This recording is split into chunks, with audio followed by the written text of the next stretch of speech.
Hi guys, welcome back to another video, and in today's video we're going to be repairing this free iPhone 4S I got. Well, both of these phones I got for free actually, but this one is in a lot better condition but does have a slightly broken volume controls, so we're going to change that.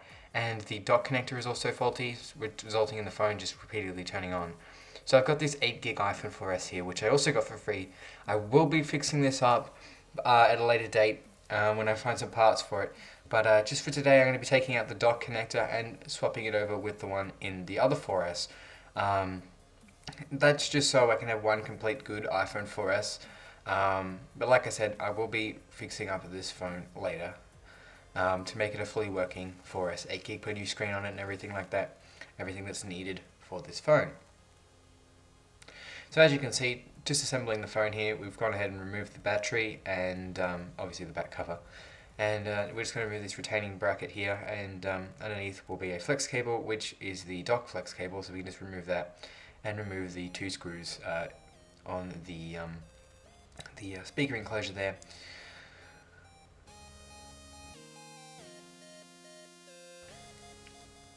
Here's a little triangle sort of thing in there. Not quite sure why that's there, but it's doing something to hold it in. Next you can just pry out the actual speaker enclosure, and underneath will be the dock connector. So there's a piece of tape you need to remove. Just peel it up with a spudger and then get some tweezers or something to pull that out with. There's a few screws either side of the dock connector, and the whole thing just comes out. Now I just got to repeat that process on the other 4S here. Yeah, so this phone would sometimes think it was in the speakers were through the dock, and it would also randomly turn on straight after you shut it down. So obviously I have to change that. So here I am disassembling the other phone to repeat and do the same process. Okay, so I didn't show you removing the speaker enclosure because we just watched how to do that. So basically I can go ahead and reassemble the old dock connector from the other 4S into this 4S right here. If I can keep a hold of my spudger there. Now as this is ripped out of another phone, the adhesive isn't very strong, but it is enough to keep it in the phone, and once you apply all the screws and everything that sits over the top of it, stays in there just fine. Okay, so I need to go ahead and screw it all back together.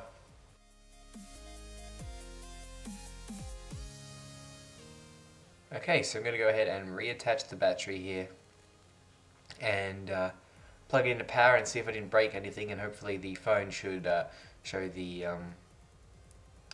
flat screen, because it's flat.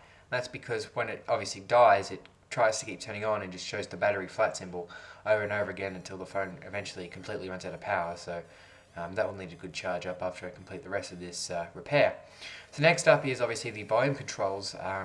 Now what's going on here is the volume up button, if you just slightly wiggle it, like don't actually press it in, just move it side to side, it will activate the volume button. So it's really easy to activate, and also it sometimes gets stuck on, so you literally just have the volume stuck at max, which gets quite annoying. So I thought I would change that out, as I did have the part laying around.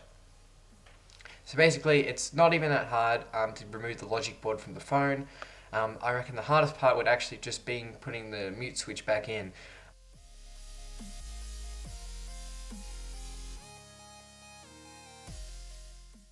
But the actual removal of the logic board and everything was very easy. There was no real trouble at all. Just make sure you disconnect all the flex cables, which I missed these two up here, which happen to be the volume control ones.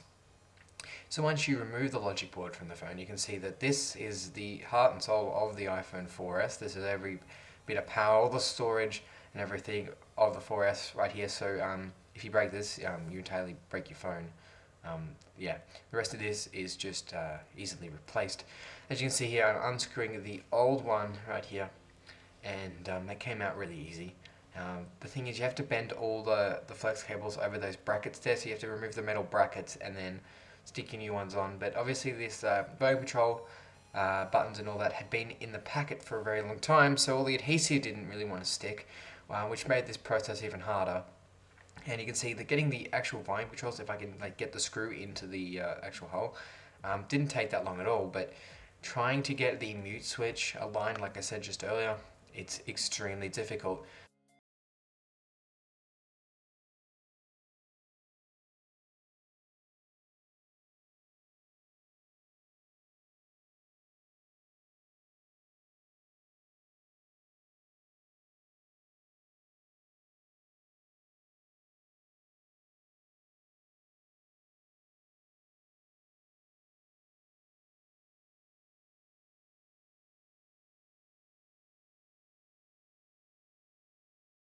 Okay, so now everything's reconnected. I'm going to go ahead and connect up the 4S here to power, and you can see that it turns on. So I didn't break anything, well, not yet that I can see.